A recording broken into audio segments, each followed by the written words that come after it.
Na prvi gimnaziji v Celju odkrili majstrov barelief.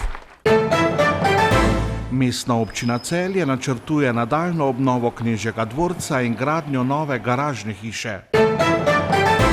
Piše Kvitli Krpan, Savinjsko-Zasavska gazela 2021. Začenja se novo državno prvenstvo za rokometašice. Dober večer vam voščimo. Na prvi gimnaziji v Celju so pred glavnim vhodom odkrili majstrov barelief, ki ga je izdelal v Celju živeči ruski kipar Oleg Ambartusman. Ulilo pa ga je podjetje Livartis iz Ljubljane.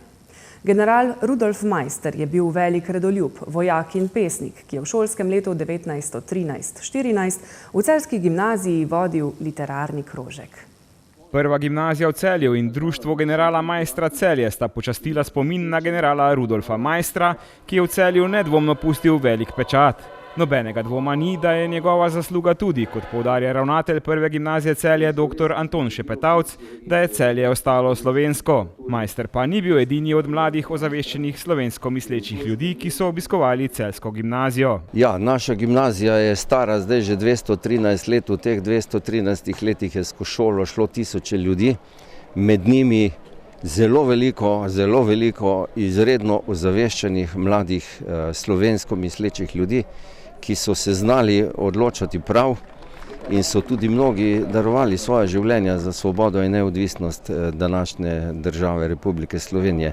Med njimi so bili tudi Meistrovi borci za severno mejo in mi smo ponosni seveda na njih in tudi na vse tiste, ki so kasneje v drugi svetovni vojni, takšnih je 10 naših narodnih herojev, dali življenja za to, da danes mi živimo v svobodi in miru. Velja omeniti, da je Rudolf Meister kot službujoči častnik v šolskem letu 1913-1914 na celjski gimnaziji vodil literarni krožek Kondor, iz katerega so išli tudi Fran Roš, Franjo Malgaj in Srečko Puncer. Prva gimnazija in društvo generala Maistra Celje, ki prav tako deluje na gimnaziji, sta se mu poklonila z odkritjem bareliefa. To je barelief ali ploski relief, ki ga je izdelal v Celju živeči ruski umetnik Oleg Ambartusman. Je na videz sicer to dokaj skromna mojstrovina, v resnici pa seveda je pravo umetniško delo. Z željo seveda, da bi nekoč morda v Celju dobili tudi kakšen večji spomenik, ki bi si ga general Meister gotovo tudi zaslužil. Kot je v govoru med slavnostnim odprtjem bareliefa izpostavil ravnatelj, si želi, da bi v Celju nekoč Rudolfu Meistru postavili tudi kip. Ja, jaz sem že večkrat rekel, da bi si želel, da bi se tista ideja, ki jo je zgodovinsko društvo Celje že pred leti predstavilo tudi v javnosti, nekoč tudi uresničilo, to pa je, da bi v Celju nekoč zgradili in dogradili tako imenovano alejo znamenitih, ki so šli tako ali drugače skozi naše lepo mesto ob Savinji. Mogoče bi bil spomenik generalu Meistru prva taka skulptura, pa bi se potem, upajmo, to tudi srečno nadaljevalo. Kot že rečeno, na prvi gimnaziji deluje tudi društvo generala Maistra Celje. Poslanstvo društva je predvsem ohranjati in se zavedati sporočilnosti generala Meistra. Ni naključje, da je društvo v šoli. Naša glavna naloga je, da spodbujamo predvsem dijake in jim razlagamo, kdo je bil Rudolf Meister in kaj je počel. Seveda se pa udeležujemo medsebojnih srečanj društvenih, na zvezi, skupščin in ta dejavnost je tudi živa. Sva zdaj v času te krize je kar zamrla zadeva, ampak s tem danes smo kar popestrili celotno dogajanje. Sicer pa, kot pravi profesor Uroš Arnuš, gimnazijce tovrstne teme zelo zanimajo in radi sodelujejo pri vseh dogodkih. Imajo zavest in to je tudi najpomembnejše.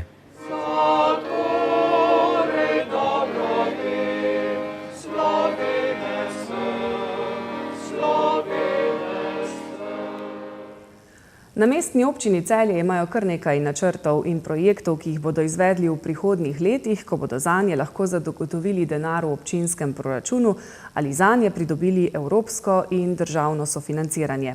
Med njimi sta tudi nadaljnja obnova Knežjega dvorca in izgradnja nove garažne hiše. Sanacija Knežjega dvorca, ki so jo v Celju začeli v 80. letih prejšnjega stoletja, je velik napredek dosegla leta 2012, ko so odprli prenovljena komunikacijski stolp in zahodni trakt.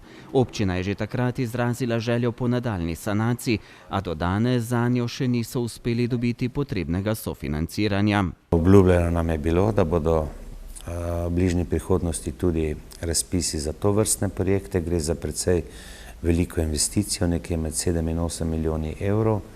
Mi imamo projekt pripravljen za realizacijo zdaj, je veljavno gradbeno dovoljenje, vse je narejeno, manjka samo denarna sredstva. Upam, da bomo lahko to realizirali še v tej finančni perspektivi. Se pa občina že pripravlja na projekte, ki bi jih lahko prijavili na razpise v novi evropski finančni perspektivi.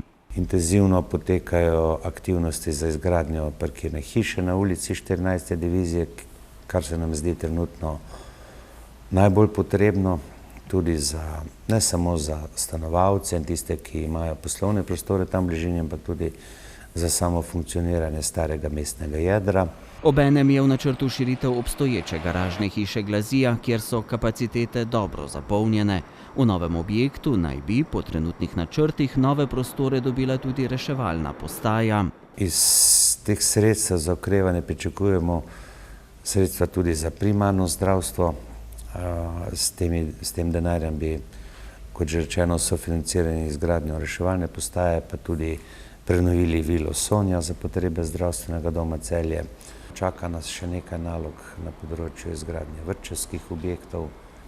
Zelo intenzivno delamo na pripravi občinskega prostorskega načrta, kjer pričakujemo, da bomo do konca letošnjega leta izpolnili vse pogoje in da ga bomo lahko sprejeli. Pri pripravi slednjega želijo določiti tudi ugodno lokacijo za izgradnjo novega doma za starejše občane. In bomo seveda to možnost tudi ponudili državi. Potem je pa na državi, da se odloči, ali bo tak objekt zgradila sama ali pa bo raje podelila koncesijo zasebnemu investitorju ali pa tudi mogoče občini.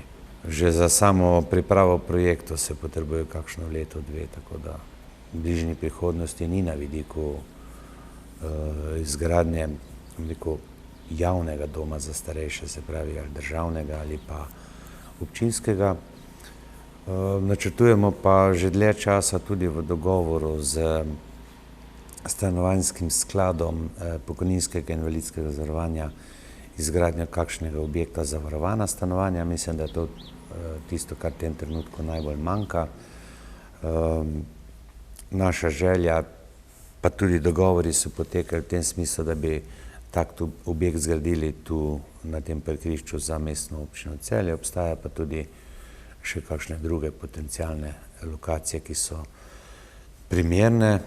V občinskih službah pa budno čakajo tudi še kakšen morebiten nov razpis za pridobitev evropskih sredstev, pri čemer pa mora za takšen prijavljen projekt občina v proračunu zagotoviti tudi lastna sredstva. Podjetje Pišek Vitli Krpan je savinjsko-zasavska gazela za leto 2021. V 20. izboru najboljših hitro rastočih podjetij v Sloveniji letos sodeluje 18 nominirancev. 6 najboljših iz regijskih izborov se uvrsti na zaključni dogodek in razglasitev Zlate gazele, ki bo 26. oktobra v Ljubljani. Podjetje Pišek Vitli Krpan je na regijskem izboru prejelo naziv najhitreje rastočega in bonitetno odličnega podjetja v regiji.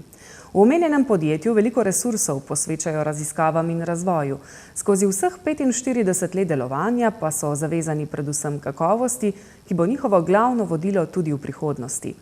Za regijsko priznanje Savinjsko-zasavska gazela 2021 sta se sicer potegovali tudi podjetji Hermi iz Celja in Čipolo iz Trbovelj.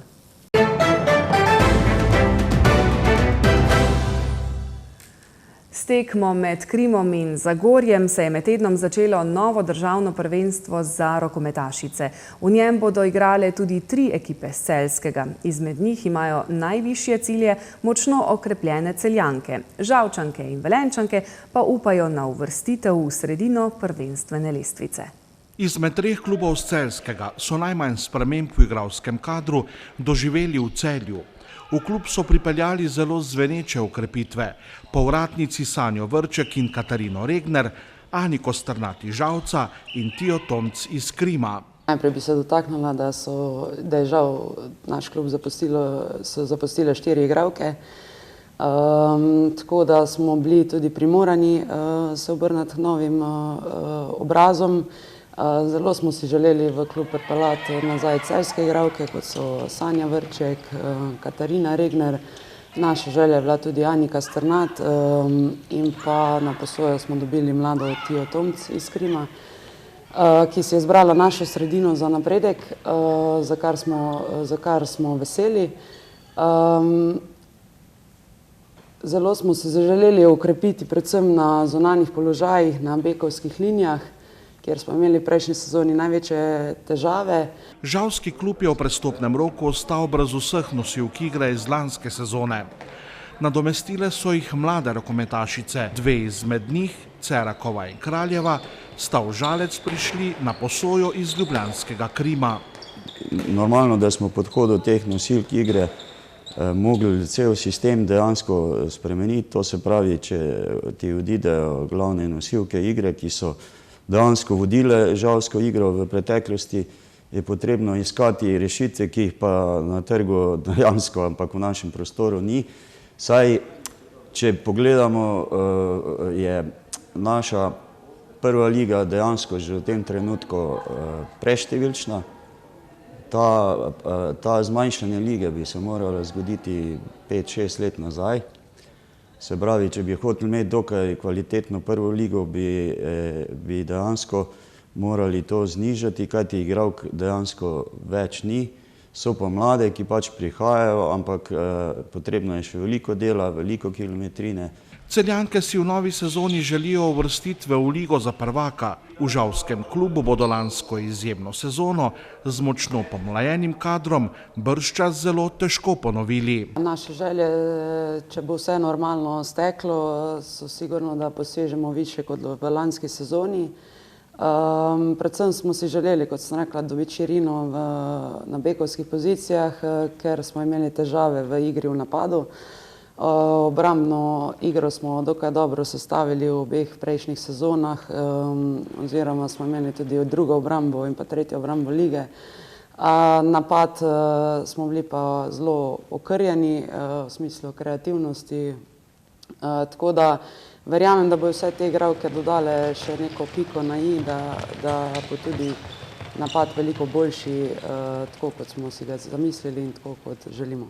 Iz tekme v tekmo cilji morajo biti postopni. Sigurno imamo mi svoje ambicije, svoje želje, ki jih bomo v tem trenutku zadržali zase, ampak kot sem že pomenil, napredovanje deklet, plasirati ta dekleta, kar je v Žalcu se dogajalo tudi v preteklosti na rokometni zemljevid Slovenije. Verjamem, da imajo vse željo po napredovanju, zato so tudi prišle v ekipo Žalca. In verjamem, da bomo prikazali hiter, agresiven, rokometa željeno igro in da bomo dejansko z nekim mladostnim pridihom poskušali nadoknaditi izkušenost.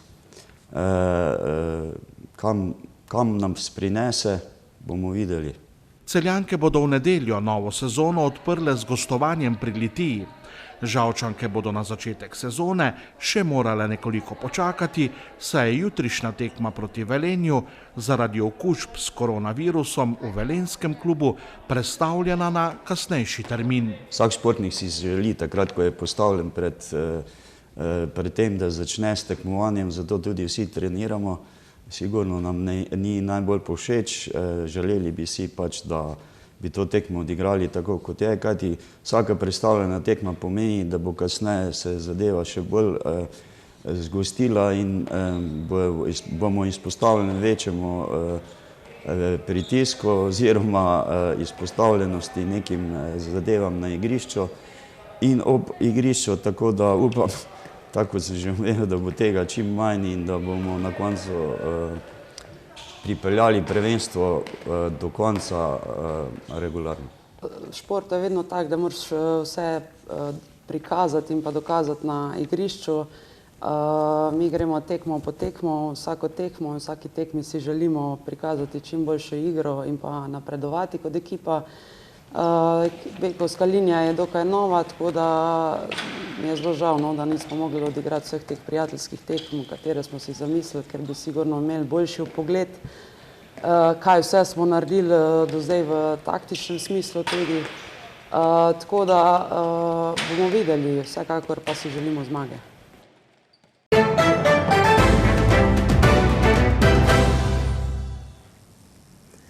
Jutri bo pretežno jasno. Najnižje jutranje temperature bodo od 6 do 12, ob morju do 15. Najvišje dnevne od 23 do 28 stopinj Celzija.